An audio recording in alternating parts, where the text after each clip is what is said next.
Markus pasal 13. Khotbah tentang akhir zaman. Bait Allah akan diruntuhkan. Ketika Yesus keluar dari bait Allah, seorang muridnya berkata kepadanya, "Guru, lihatlah betapa kokohnya batu-batu itu, dan betapa megahnya gedung-gedung itu." Lalu Yesus berkata kepadanya, "Kau lihat gedung-gedung yang hebat ini? Tidak satu batu pun akan dibiarkan terletak di atas batu yang lain. Semuanya akan diruntuhkan." Permulaan penderitaan.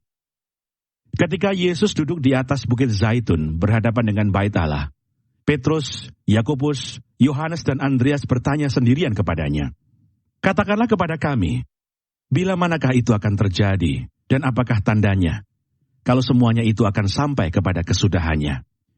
Maka mulailah Yesus berkata kepada mereka, "Waspadalah, supaya jangan ada orang yang menyesatkan kamu. Akan datang banyak orang dengan memakai namaku dan berkata, 'Akulah dia,' dan mereka akan menyesatkan banyak orang. Dan apabila kamu mendengar deru perang atau kabar-kabar tentang perang, janganlah kamu gelisah. Semuanya itu harus terjadi, tetapi itu belum kesudahannya. Sebab bangsa akan bangkit melawan bangsa, dan kerajaan melawan kerajaan. Akan terjadi gempa bumi di berbagai tempat, dan akan ada kelaparan.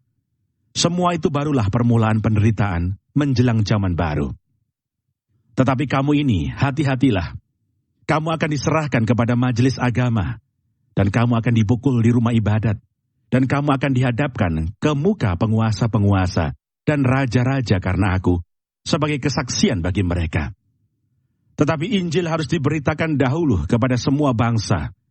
Dan jika kamu digiring dan diserahkan, janganlah kamu khawatir akan apa yang harus kamu katakan. Tetapi katakanlah apa yang dikaruniakan kepadamu pada saat itu juga. Sebab bukan kamu yang berkata-kata, melainkan Roh Kudus. Seorang saudara akan menyerahkan saudaranya untuk dibunuh.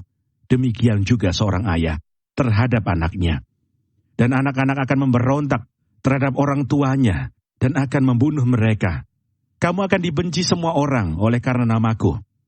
Tetapi orang yang bertahan sampai pada kesudahannya, ia akan selamat. Siksaan yang berat dan Mesias-Mesias palsu. Apabila kamu melihat pembinasa keji berdiri di tempat yang tidak sepatutnya, para pembaca hendaklah memperhatikannya, maka orang-orang yang di Yudea haruslah melarikan diri ke pegunungan. Orang yang sedang di peranginan di atas rumah, janganlah ia turun dan masuk untuk mengambil sesuatu dari rumahnya. Dan orang yang sedang di ladang, janganlah ia kembali untuk mengambil pakaiannya. Celakalah ibu-ibu yang sedang hamil atau yang menyusukan bayi pada masa itu. Berdoalah supaya semuanya itu jangan terjadi pada musim dingin. Sebab pada masa itu akan terjadi siksaan seperti yang belum pernah terjadi sejak awal dunia yang diciptakan Allah sampai sekarang, dan yang tidak akan terjadi lagi. Dan sekiranya Tuhan tidak mempersingkat waktunya, maka dari segala yang hidup tidak akan ada yang selamat. Akan tetapi oleh karena orang-orang pilihan yang telah dipilihnya, Tuhan mempersingkat waktunya.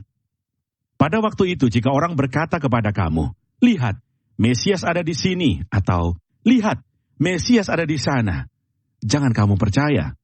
Sebab Mesias-Mesias palsu dan nabi-nabi palsu akan muncul, dan mereka akan mengadakan tanda-tanda dan mukjizat-mukjizat dengan maksud, sekiranya mungkin, menyesatkan orang-orang pilihan. Hati-hatilah kamu. Aku sudah terlebih dahulu mengatakan semuanya ini kepada kamu. Kedatangan anak manusia, perumpamaan tentang pohon ara. Tetapi pada masa itu, sesudah siksaan itu, matahari akan menjadi gelap dan bulan tidak bercahaya, dan bintang-bintang akan berjatuhan dari langit, dan kuasa-kuasa langit akan goncang. Pada waktu itu orang akan melihat anak manusia datang dalam awan-awan, dengan segala kekuasaan dan kemuliaannya.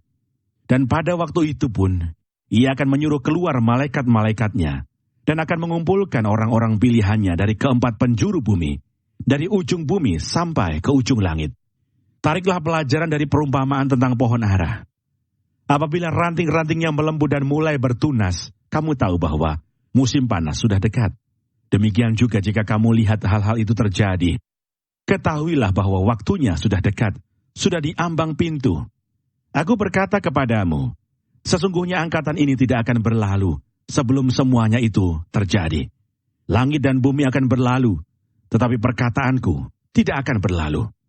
Tetapi tentang hari atau saat itu, tidak seorang pun yang tahu. Malaikat-malaikat di sorga tidak, dan anak pun tidak, hanya Bapa saja.